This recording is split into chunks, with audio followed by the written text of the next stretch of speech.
seorang memiliki dosa kezaliman terhadap saudaranya. Dia bertobat, namun orang yang dia zalimi telah meninggal dunia. Bagaimana cara minta maaf kepadanya?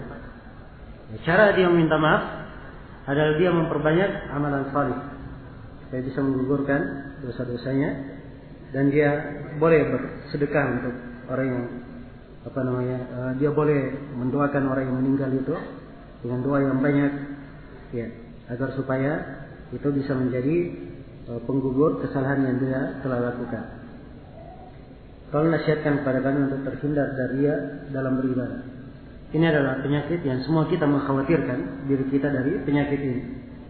Ya. Dan seorang di dalam mengobati dirinya itu perlu usaha, perlu upaya. Harus ada kesabaran, harus ada ketelatenan. Ya. Apalagi dia ada penyakit ria. Diri itu perlu dididik. Kata sebagian as-salaf, dulu kami menuntut ilmu bukan karena Allah, tapi ternyata ilmu itu tidak mau dituntut kecuali kalau hanya untuk Allah. Maka kami pun ikhlas di dalam melakukannya. Oke. Dan seorang ketika ingin menghindarkan dirinya dari perbuatan ria, hal yang pertama dia selalu menghadirkan bahwa amalan apapun yang dia lakukan itu hanyalah bernilai kalau dia niatkan untuk Allah. Kemudian yang kedua, apapun pandangan manusia ketika dia melakukan amalan, maka pandangan manusia ini tidak memberikan arti di sisi Allah. Yang menjadi arti di sisi Allah adalah ia mengikhlaskan amalan itu hanya karena Allah Subhanahu wa taala. Sebagian as-salaf berkata yang maknanya al-ilmu huwal anisu fil wahda was sahibun fil khalwa. Ya, maksudnya seperti yang saya singgung sebagiannya tadi, bahwa ilmu itu ketika seorang sendiri dia bisa menemaninya, ya. Dan dia adalah kawan saat dia berkhalwat, saat dia sendiri. Bagaimana dia dengan ilmunya dia bisa memanfaatkan sendirinya tersebut dengan hal yang mengarah kepada ketakwaan, ibadat kepada Allah Subhanahu wa taala. Apakah tetap tunduk dan taat kepada penguasa padahal penguasa itu seorang perempuan? Ya, ini presiden kita laki-laki, ya. Ya, kalau presidennya perempuan baru antum tanya ke sini. Apa tetap tunduk dan taat kepada penguasa daerah seperti lurah, RW, RT dan semisalnya? Ya, sebenarnya peraturan-peraturan yang diterapkan di sini itu adalah hal yang merupakan peraturan dari pemerintah secara umum. Ya, jadi mereka apa yang merupakan peraturan pemerintah secara umum ditaati. Ya, khususnya pada hal yang merupakan kemaslahatan untuk semuanya. Kemaslahatan untuk semuanya. Ya, RT misalnya minta semua di data ada kartu keluarga supaya ditahu siapa anggota keluarganya.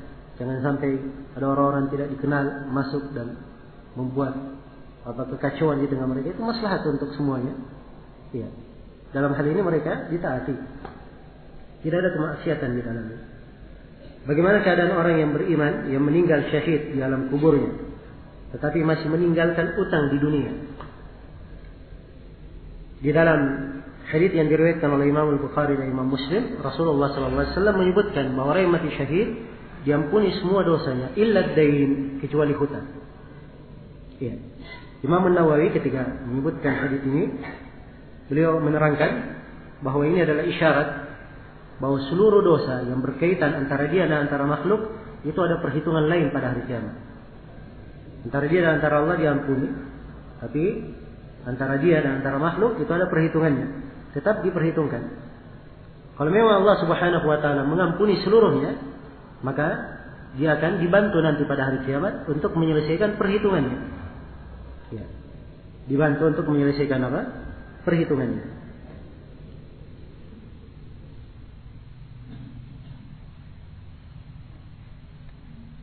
Bolehkah kita memastikan kepada seorang bahwa dia adalah penghuni neraka, masuk neraka, karena orang tersebut menampakkan kufur akbar? Ya. Orang yang menampakkan kufur akbar itu dihukumi bahwa dia adalah kafir, ya, dianggap sebagai kafir. Dan orang yang kafir adalah kembali ke neraka.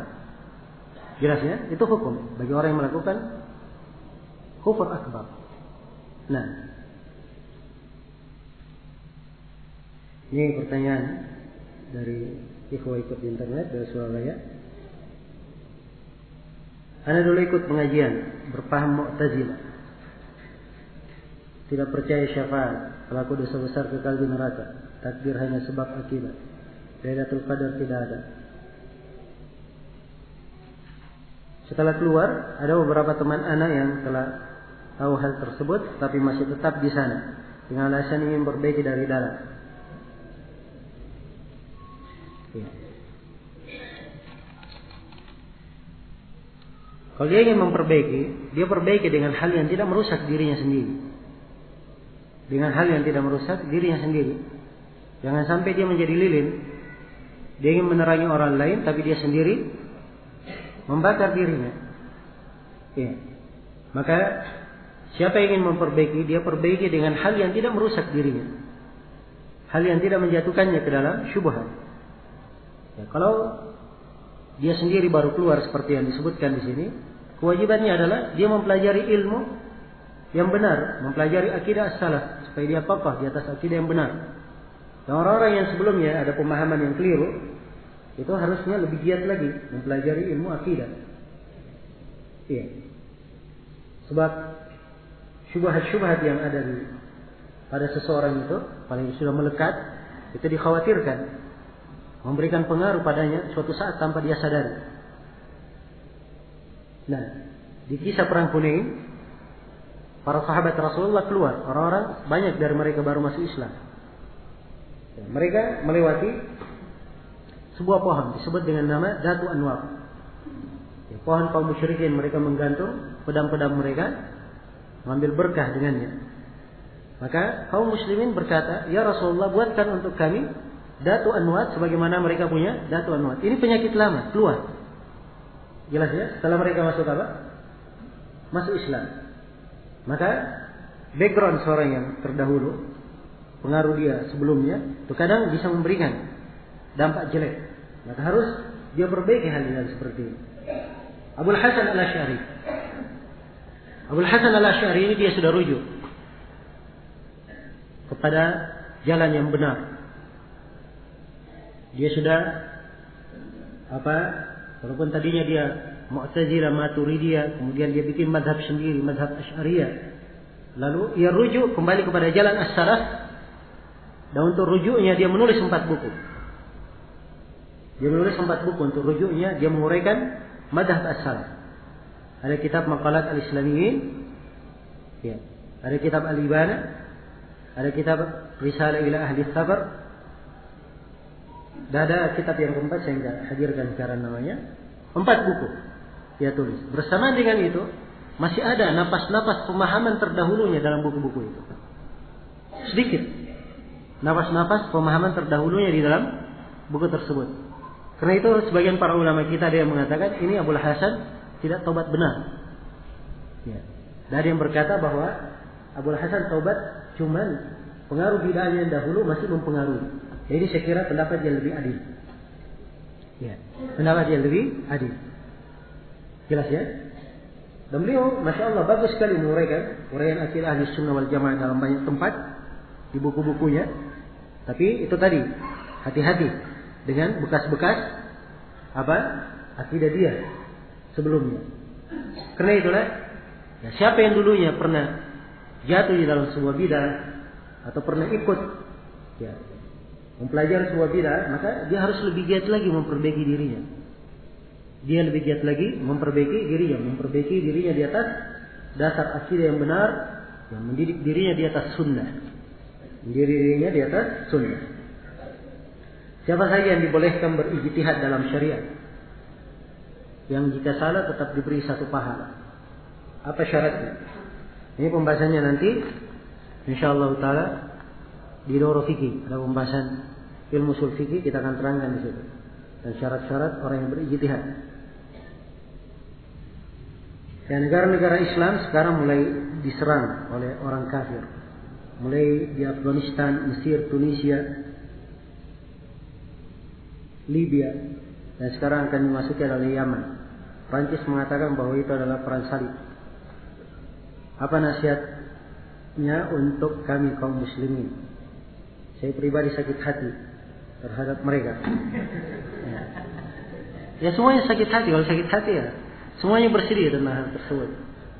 Cuma yang saya nasihatkan yang pertama, ya itulah tadi saya ingatkan tentang pemberitaan. Dan semua berita itu bisa disebarkan. Ya, sekarang negara-negara yang lain ini, kenapa dia ikut-ikutan? Itu gara-gara berita, korban berita. Ya, banyaknya orang yang melakukan demo-demo, itu semuanya korban berita. Korban pemberitaan. Karena itulah hati-hati dari pemberitaan. Ya, dan tadi saya sudah terangkan bagaimana pijakan-pijakan yang harusnya dipijak oleh seorang muslim agar supaya dia kokoh di atas agamanya, tidak menyimpang. Ya. Dan khusus tentang masalah ini kemarin juga sudah kita uraikan di pembahasan ketaatan kepada penguasa. Ya. Dan bagaimana sikap yang terbenar di dalam hal ini. Ya wallahu ta'ala. Saya mendengar bahwa ada manhaj muwazanah. Apakah manhaj ini termasuk manhaj salaf? Tidak, ini bukan manhaj salaf. Ini manhaj ahlul bidah yang dibuat oleh sebagian orang di belakang ini. Mereka menulis buku-buku tentang hal ini. Ya, ada buku-buku dalam bahasa Arab ditulis tentang kaidah ini. Jadi mereka mengatakan bahwa kalau mengkritik, ya, jangan sebutkan kejelekannya saja, sebut juga kebaikannya. Jelas ya? Ya, kalau mengkritik si fulan berbuat bidah, pelaku bidah, oh iya, tapi dia juga masya Allah, dia juga sholat, dia juga rajin puasa, dia juga begini dan begini. Harus begitu. Ya. Dan ini dimaklumi kerusakan madhab, ya, manhaj al-muwazanah. Nah, keharusannya ayat Al-Quran banyak yang harus diperbaiki. Ya. Dalam Al-Quran satu surah penuh, tabbat yada abi lahabi wa tabb. Semuanya celaan terhadap Abu Lahab. Tidak ada pujian di dalamnya. Ada pujian di dalamnya? Hah? Tidak ada. Karena memang yang dimaksudkan adalah memperingatkan bahaya. Seperti orang yang jatuh kesalahan Abu Lahab ini. Jelas ya? Kalau disebutkan kebaikannya, tidak ada artinya diberi peringatan. Ya. Jelas ya? Oh ini kamu perbuat bidah gini-gini. Tapi dia juga baik. Bersedekah ini. Akhirnya gugur yang peringatannya nggak ada gunanya, ya mengambang, jelas ya. Karena itu Nabi SAW memberi peringatan, ya dilihat kalau memang ada masalahnya diberikan peringatan, disebut kejelekan kalau diperlukan disebut kejelekannya saja. Ya. Adapun kebaikannya semua orang memahami tentang hal tersebut, semuanya memahaminya, jelas ya. Ya. Kemudian ini yang pertama, yang kedua manhaj muwazanah ini manhaj mereka gunakan untuk lawannya kepada mereka. Ya, jadi kalau lawannya kepada mereka harus pakai muwazanah. Tapi kalau mereka sendiri kepada lawannya tidak ada muwazanah. Ya. Sikat saya. Jelas ya? Jadi ini sebenarnya ya hanya sekedar pembelaan diri saja dari sebagian ahlul bidah yang telah kita terangkan itu tadi. Saya mempunyai sifat gampang marah. Apakah ini termasuk bentuk kesyirikan? Wah, kenapa disebut bentuk kesyirikan? Gampang marah itu tabiat. Tapi tabiat yang tidak baik. Ya, karena itu harus dirubah. Suatu hari, ya, seorang lelaki bertanya kepada Rasulullah SAW, "Ya Rasulullah, nasihatilah saya." Kata Nabi SAW, "La taqdar." Jangan kamu marah. Terus dia berkata, "Ya Rasulullah, nasihati lagi saya." Kata Nabi, "Jangan kamu marah." Diulangi lagi nasihatnya. Ya, berapa kali dia minta diulangi, Nabi hanya mengulangi, "Jangan kamu marah." Nah, sebab ini jangan kamu marah. Ini subhanallah kalimat yang ringkas dari Nabi ini, tapi mempunyai kandungan pelajaran yang sangat banyak sekali. Kandungan pelajaran yang sangat banyak. Ini menunjukkan bahwa diri ini penting untuk dididik. Dan seorang itu ya harusnya memperbaiki dirinya dengan akhlak yang baik. Bagaimana cara mendidik anak yang bandel? Sampai saya putus asa.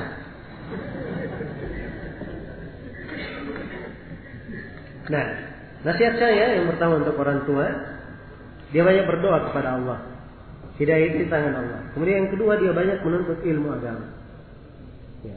Sebab dengan ilmu dia akan tahu bagaimana caranya untuk mendidik anaknya.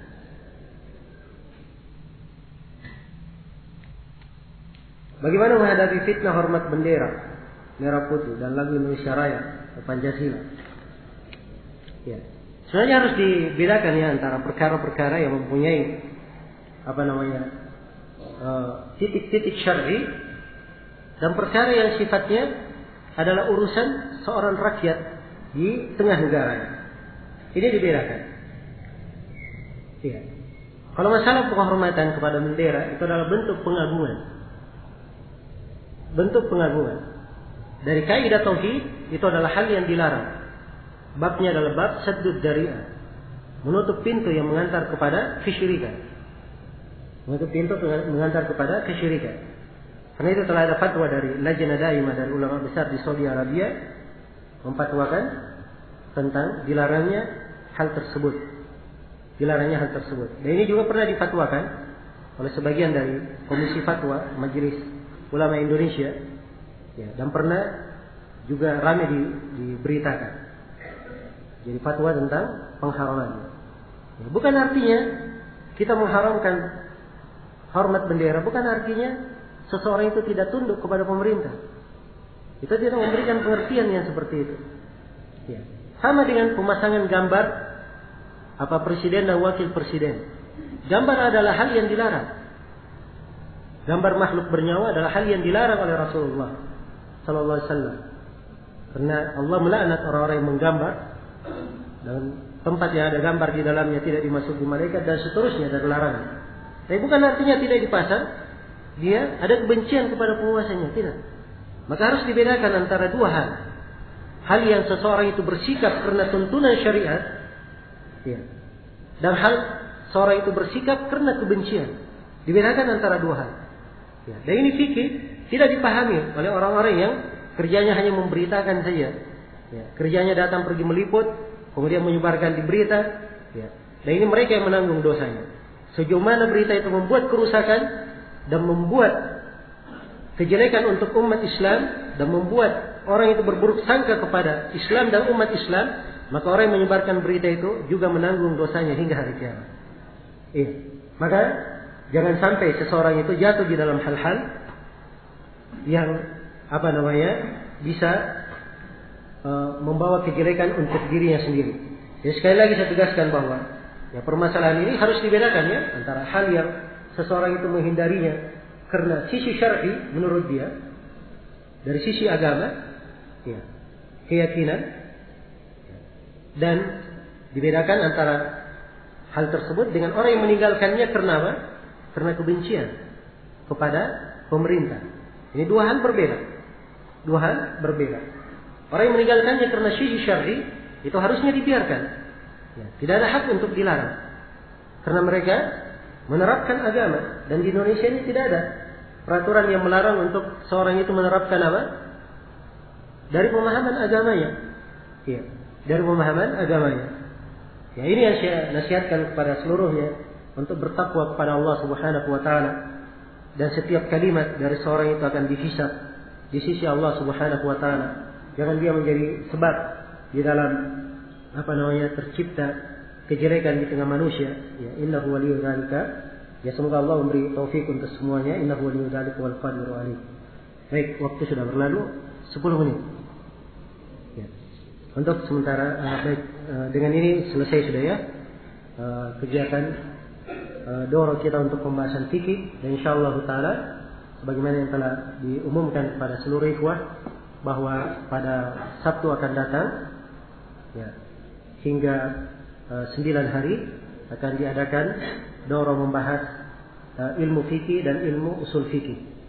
Ya, dan tentunya saya menganjurkan pada seluruh ikhwah untuk menghadirinya dan berpartisipasi di dalamnya, dan saya juga berharap kepada seluruh ikhwah untuk menjadi sebab di dalam kemudahan terselenggaranya acara ini.